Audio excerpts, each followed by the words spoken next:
नमस्कार दर्शकों, मेरा नाम है अर्जुन। आप सभी का स्वागत है अहिल्या नगर के धवलपुरी जिले के सतलोक आश्रम धवलपुरी में।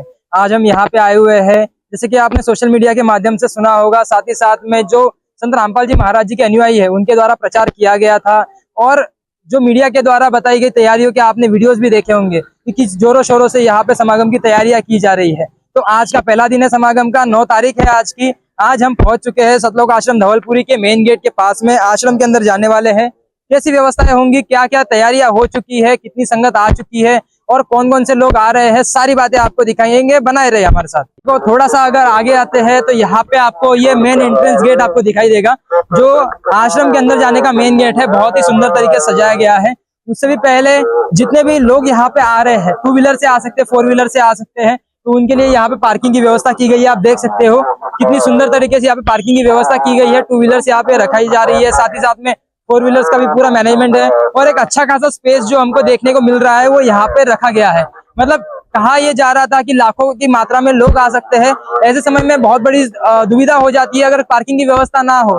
कई बार बहुत सारी समस्याएं हो जाती है, इसीलिए संत रामपाल जी महाराज जी के अनुयायी द्वारा यहाँ पे पार्किंग की भी एक अच्छी व्यवस्था यहाँ पे की गई है। और साथ ही साथ में हमें यह भी पता चला है कि यहाँ पे जितनी भी पार्किंग की व्यवस्था हो रही है, इसके लिए कोई भी चार्ज नहीं लिया जा रहा है। आप चाहे 1 दिन रहो चाहे 3 दिन रहो, यहाँ पे फ्री ऑफ कॉस्ट आपको पार्किंग की व्यवस्था मिल रही है।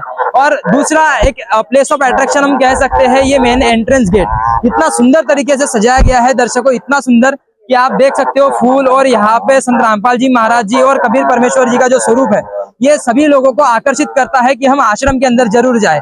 आइए बने रहिए हमारे साथ। अभी हम आश्रम के अंदर जाएंगे, आपको दिखाएंगे कितने लोग आ चुके हैं, कैसी व्यवस्था है। जैसे कि आप देख सकते हो अभी चहल पहल तो यहाँ पे अच्छी खासी दिख रही है, संगत आती हुई दिख रही है, सारे लोग आते जाते दिख रहे हैं, गाड़ियां भी आ रही है। अभी आश्रम के अंदर चलते हैं, देखते हैं क्या वहाँ का हाल है। दर्शकों, अभी हम अंदर आ चुके हैं आश्रम के अंदर। आश्रम के अंदर आते ही आपको देखने को मिलेगा एक सुंदर सा कारपेट यहाँ पे बिछाया हुआ है। जो श्रद्धालु यहाँ पे आ रहे हैं, इतना ध्यान रखा जा रहा है कि उनको चलने तक को तकलीफ ना हो, इसके लिए यहाँ पे कारपेट तक बिछाए गए हैं। और अगर हमारे लेफ्ट साइड में आप देखेंगे तो यहाँ पे आपको एक जूता घर देखने को मिलेगा। ये जूता घर यहाँ पे स्पेशल जो श्रद्धालु यहाँ पे आएंगे, जितने भी श्रद्धालु यहाँ पे आ रहे हैं, उनके जूते चप्पल जो भी सामान चीजें हैं, उन सभी को संभाल के रखने की जो व्यवस्था है यहाँ पे की गई है। सबसे बड़ी बात होती है, जब इतनी भारी मात्रा में लोग आएंगे तो जूते कहाँ रहेंगे, कैसे रहेंगे, और उसके लिए भी यहाँ पे एक अच्छी व्यवस्था हमको देखने को मिलती है। यहाँ पे संत रामपाल जी महाराज जी के श्रद्धालुओं द्वारा ये व्यवस्था की गई है। आप देख सकते हो कितनी भारी मात्रा में यहाँ पे लोग आ रहे हैं और उनके द्वारा जो जूते हैं वो निकाले जा रहे हैं और एकदम सुंदर तरीके से, अच्छे तरीके से, एकदम आधीन भाव से उस जूतों को संभाल के यहाँ पे रखा जा रहा है।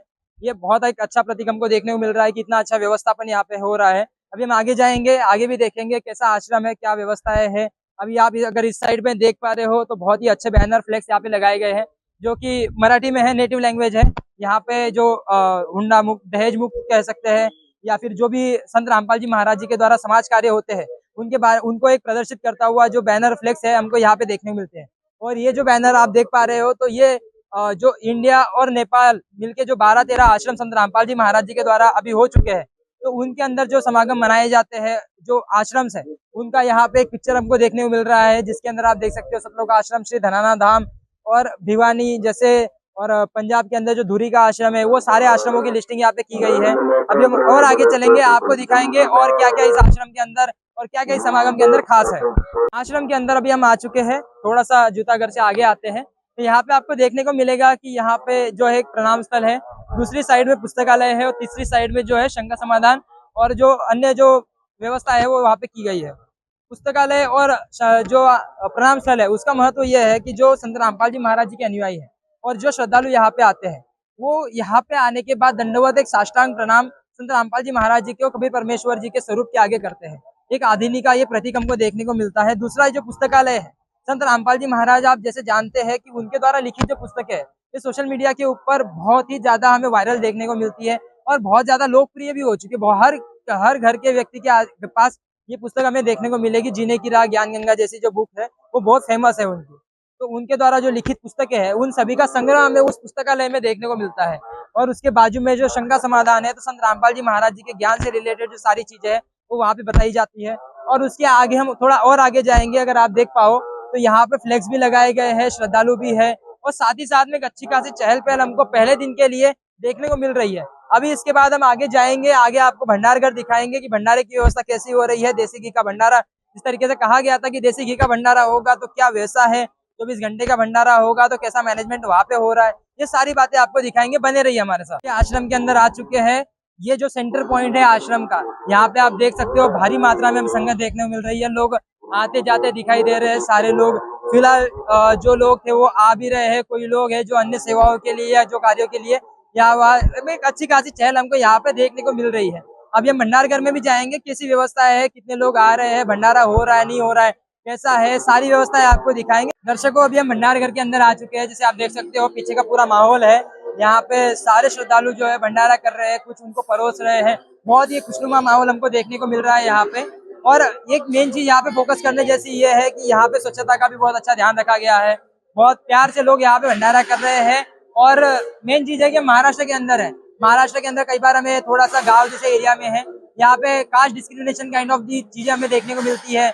लेकिन ये समागम एकमात्र प्रतीक है कि संत रामपाल जी महाराज सपोर्ट करते हैं एक मानवता को, कोई जाति भेद नहीं है, सारे एक साथ मिलकर बैठ के अपना भंडारा कर रहे हैं। बहुत ही अच्छी व्यवस्था हमें यहाँ पे देखने को मिल रही है। आइए अभी हम आगे चलते हैं, आपको लेके पंडाल में कि कैसी व्यवस्था वहाँ पे है, कितने लोग आए हुए हैं। और उसके बाद हम दरबार साहिब भी देखेंगे, जो कि एक आकर्षण का स्थल होता है हर समागम का। इतनी सुंदर तरीके से उसको सजाया जाता है, उसके लिए हम चलते पंडाल की तरफ। पंडाल के अंदर प्रवेश कर चुके हैं, वहाँ पे आप देख पाओ तो चार्जिंग पॉइंट रखा गया है। और साथ ही साथ में यहाँ पे सारे लोग जो है अपना विश्राम कर रहे हैं, आराम कर रहे हैं। और दूसरी ओर अगर आप देखेंगे तो यहाँ पे बहनों के लिए रखा गया है ये पूरा जो पंडाल है साइड का, इसके अंदर सारी बहनें विश्राम कर रही है, आराम कर रही है। और उनके लिए भी एक अलग से चार्जिंग पोर्ट वहाँ पे रखा गया है। और इस पूरे पंडाल की जो सुंदरता है वो आप देख सकते हो, बहुत ही अच्छी वानियां यहाँ पे लिखी गई है, जो बैनर्स यहाँ पे लगाए गए हैं, फ्लेक्स आप देख पाओ तो अगर ये देख पाओ तो इसमें आप देख सकते हो कि बहुत ही सुंदर तरीके की और एक गहराई वाली जो वानियां हमको कबीर साहिब जी के देखने के मिलती है वो यहाँ पे लिखी हुई है। और इसी तरीके का दृश्य आपको ये भाइयों के जो पंडाल है भक्तों का, जहाँ पे सारे जो पुरुष है यहाँ पे आराम कर रहे हैं, यहाँ पे भी देखने को मिलेगा। आइए अब हम चलते हैं दरबार साहिब की, और कितना सुंदर वहाँ पे बनाया गया है, कैसी व्यवस्था वहाँ पे भी है और कितना अच्छा डेकोरेशन वहाँ पे किया गया है, ये भी देखते हैं।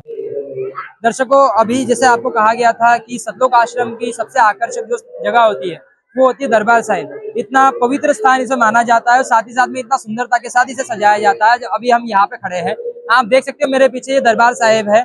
ये प्रणाम स्थल अगर आप यहाँ पे देख पाओ तो सारे श्रद्धालु यहाँ पे संत रामपाल जी महाराज जी के आगे नतमस्तक होते हैं, एक दंडोत प्रणाम यहाँ पे करते हैं। आदिनी का प्रतीक है उनके सामने जो दंडवत प्रणाम किया जाता है। और उस साइड अगर आप देखेंगे तो वहाँ पे जो है अमर ग्रंथ साहिब, जो गिरिदास जी महाराज जी के द्वारा जो अमर ग्रंथ साहिब लिखित है उसका वहाँ पे अखंड पाठ किया जा रहा है। अगर आप देख पा रहे हो तो वहाँ पे जो श्रद्धालु उसका अखंड पाठ किया जा रहा है। और एक अच्छी व्यवस्था हमको यहाँ पे देखने को मिल रही है। एक सुंदर स्थान है, इतना पवित्र स्थान हमें यहाँ पे देखने को मिलता है, एकदम स्वच्छ जगह। और साथ ही साथ में इतना सुंदर डेकोरेशन हमें यहाँ पे भी देखने को मिल रहा है। अगर आप इस साइड देखेंगे तो यहाँ पे बहनों का भी सेम इसी तरीके से अखंड पाठ यहाँ पे किया जा रहा है। और नीचे यहाँ पे जो है उनका प्रणाम स्थल यहाँ पे भी है।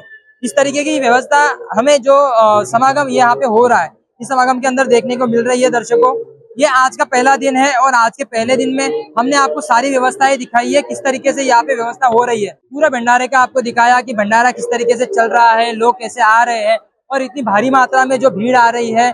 और ये एक कारण है दर्शकों की संत रामपाल जी महाराज जी की जो इतनी वाहवाही होती है सोशल मीडिया के ऊपर, उनके समागमों की इतनी जो तारीफें की जाती है, ये उसी का कारण है। क्योंकि इतना सुंदर जो वातावरण हमको देखने को मिल रहा है सतलोक आश्रम के अंदर, ये काफी सराहनीय है। ऐसे ही और अपडेट के लिए बने रहिए हमारे साथ।